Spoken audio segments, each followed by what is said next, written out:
Hello my lovelies, welcome back to my channel and I hope you've had a fabulous couple of weeks.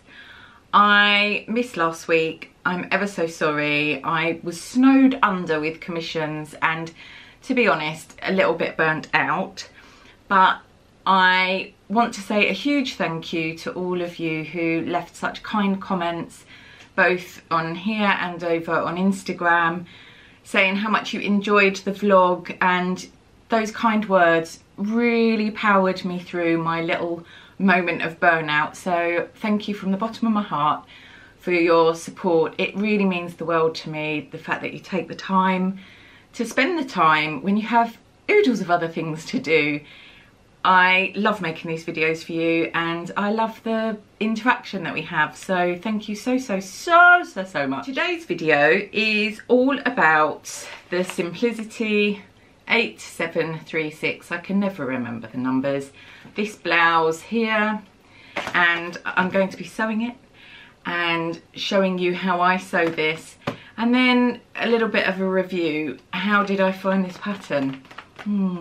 Slightly mixed feelings to be honest, but anyway, let's get sewing.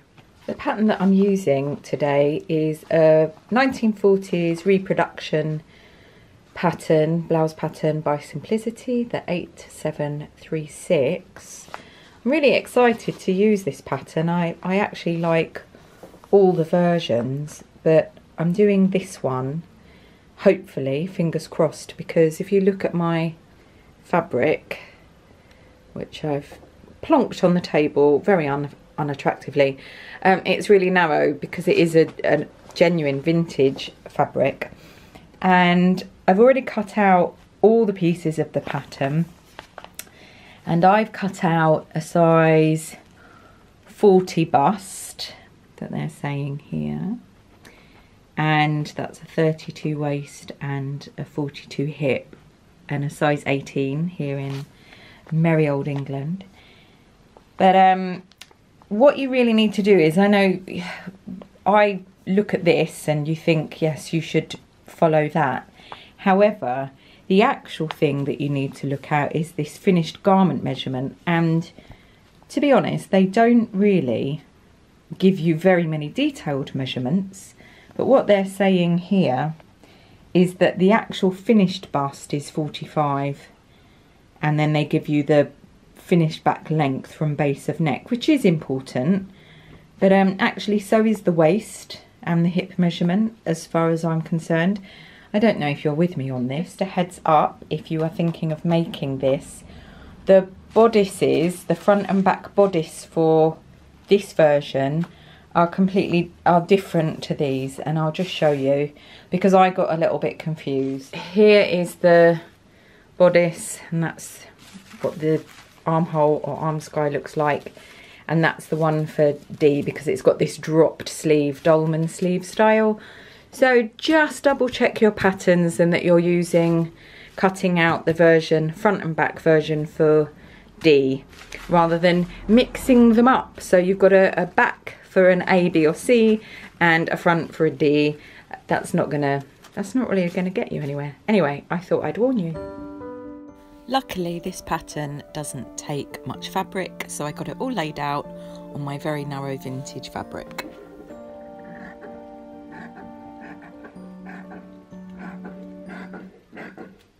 I've cut everything out. There's a little pile of things here, and I've pinned everything. So this is the back, and I've pinned this, and I've also pinned the bits on the front as well, the darts. They're sort of pleats more than darts really. And so I'm going to sew those, and I want to do the seams with a French seam. A bit noisy outside today. Yeah, I'm going to sew all the seams, inner seams, with a French seam rather than overlocking because the fabric's quite delicate.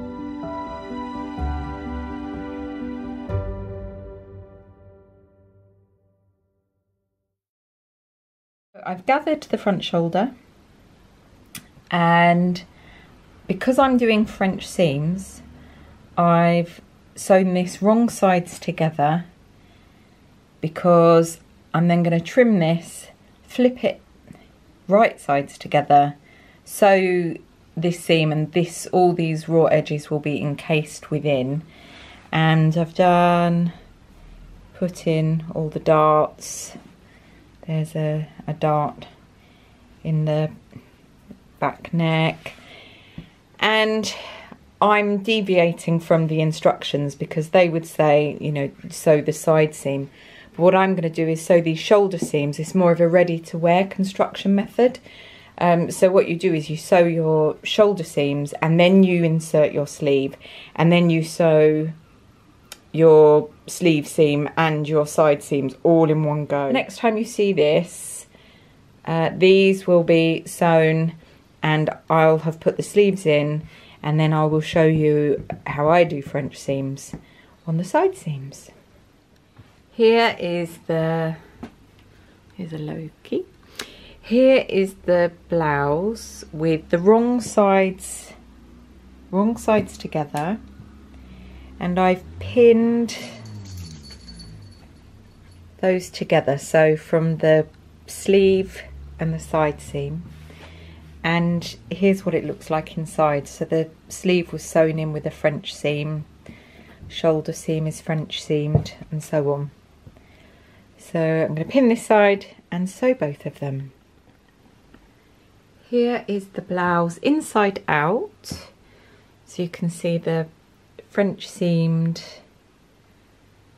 armhole seams, and I've done the both side seams. So it gives it a really lovely finish, and I would recommend French seaming for any sort of lightweight fabric really. It just really gives your garment a little bit of a finesse. And next up I've got to do the collar and the button stand and finish hem and so on. So there's not too much more to do now, but I'm just so in love with this fabric. I really am excited about wearing this in autumn with some vintage style trousers, I think. But I'm going to have a think about the colours that go with this, because it might be quite tricky to match. But I think maybe a very deep berry or just black, because who am I kidding, that's what I like, black and pink and green, and that's it. Instead of interfacing this vintage fabric, which gives you a very cardboardy feeling, I'm doing what was traditionally done and using another piece of fabric to give a little bit of stability to the collar. So I'm using some medium weight calico, and I'm laying the pieces together so that the calico gets sandwiched in between the top and under collar. And this method that you can see me doing here to line up the delicate fabric is called tickling the fabric in place. I don't know if that's a technical term, but it's what I call it. This is something that I've just developed from years of making wedding dresses and using fine silks and crepes and georgettes, and just sort of doing this like tickling process allows you to manipulate and maneuver the fabric into place much easier, because big sort of bold moves tend to misalign the fabric. I'm not entirely sure if that makes any sense to you. It makes sense in my head.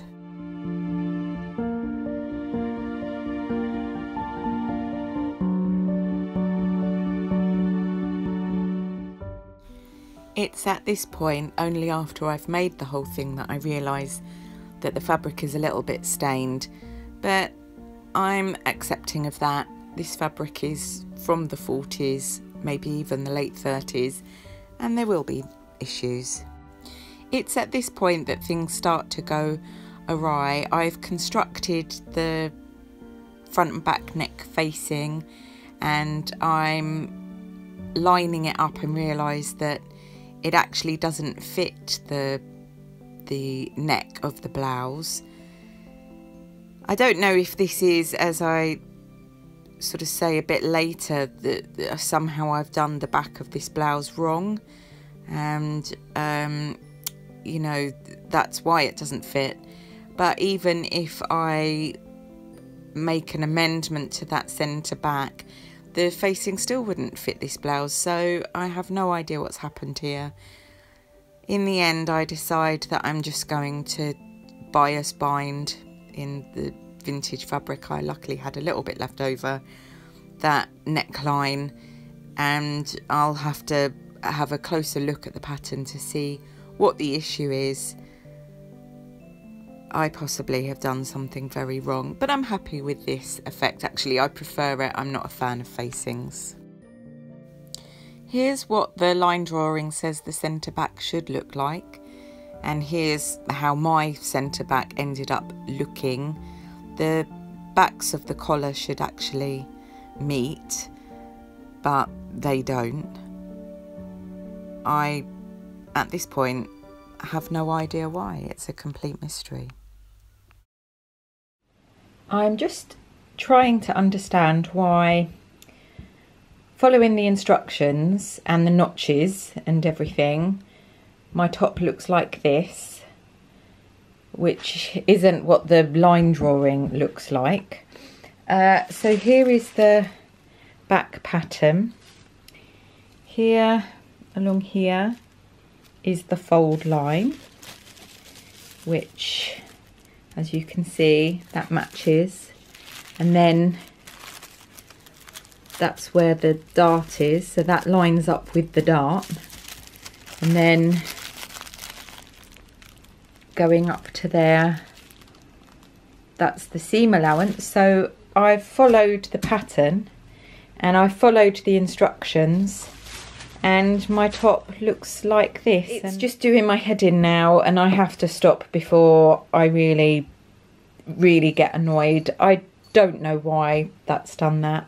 If anyone else has made this pattern and encountered the same problem, or maybe there's something that I have just utterly missed, then, you know, please let me know in the comments, because it's a little bit of a mystery to me.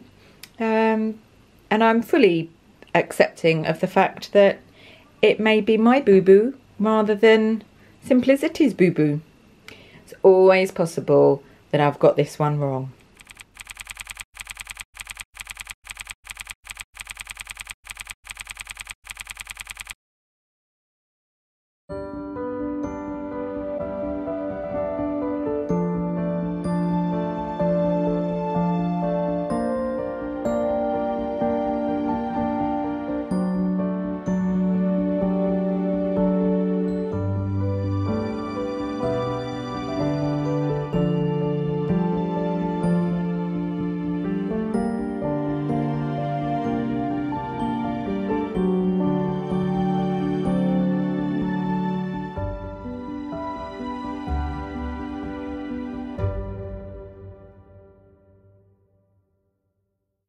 So, my thoughts on this pattern. I love the style of the top. I think it's fantastic. It's a very simple top, but the instructions that are written in here, which I fully intended to follow 100% to the letter of the law, are rubbish. I'm not entirely sure that the instructions work with the pattern that is given, in that there are, if you follow the instructions, you get a slightly different result from those shown in the pictures, and especially the sort of the line drawing that's here on the back. The back of mine doesn't look like the back of this, and I followed the instructions for this as closely as I could, and it didn't, you know, if I followed the instructions, that's the result that I got at the end. I don't know if it's something to do with how I've done this or I've missed something. If you have sewn this and found that you've had the same issue, then please do let me know. it's not going to deter me from making every version of this, because I really, really love this top, and it doesn't take much fabric. It's quite a simple make, despite the, you know, what the instructions sort of imply. And it's a very versatile piece, so you can style it up as a very 1940s vintage piece, but it can also fit into a more updated current wardrobe, I think. I completely accept with patterns that you buy that you have to fit them, and even when I draft my own patterns I have to do some fitting, although not as much as with commercially bought patterns. I think that it's a real disappointment when you follow the instructions and the pattern, the garment doesn't come out as those instructions are telling you it's going to come out. I'd be really interested to know your thoughts on this and how often you encounter this problem, because I think it is a real issue, especially when you're spending 8, 10, sometimes more than that pounds on something. So let me know in the comments. I hope you've enjoyed having a little sew along with me, pattern review, and a little bit of styling with this top. I'm really pleased with the top, just not pleased that it hasn't worked exactly as they say it works. Thank you so much for spending time with me today.